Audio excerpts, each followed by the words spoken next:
आंखें शरीर का वो यंत्र है जिसके माध्यम से हम अभिनय में बहुत सारी बातें कहते हैं। संप्रेषण के लिए या कम्युनिकेशन के लिए जो भी चीजें हम कम्युनिकेट करना चाहते हैं उसके लिए सबसे महत्वपूर्ण टूल्स के रूप में हम आंखों को मान सकते हैं। इसलिए इनका रियाज होना बहुत आवश्यक है। लेकिन इनका रियाज कैसे हो? इसे हम दो भागों में इसको बांट सकते हैं, एक सूक्ष्म रूप से और एक स्थूल रूप से, यानी कि एक देखने को लेकर के और दूसरा दृष्टि को लेकर के। यदि हम इसको ठीक ढंग से समझने की कोशिश करें तो आंखें, जो हमारे शरीर की आंखें हैं, उनसे हम देखते हैं, यानी कि देखने की प्रक्रिया कहलाती है, जिसे हम स्थूल रूप से देखना कह सकते हैं।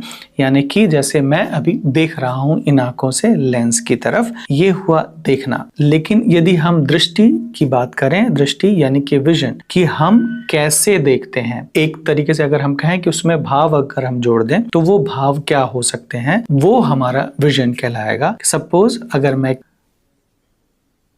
कैमरे की एक तरफ देख रहा हूं, मन में कुछ भाव लेकर के देख रहा हूं, तो ये इस तरह से एक विजन की बात हम कह सकते हैं कि उसमें एक इमोशन या एक भाव जुड़ा हुआ हो सकता है कि हम किस तरह से देख रहे हैं। ये दोनों ही चीजों का अभिनय में बहुत महत्व होता है।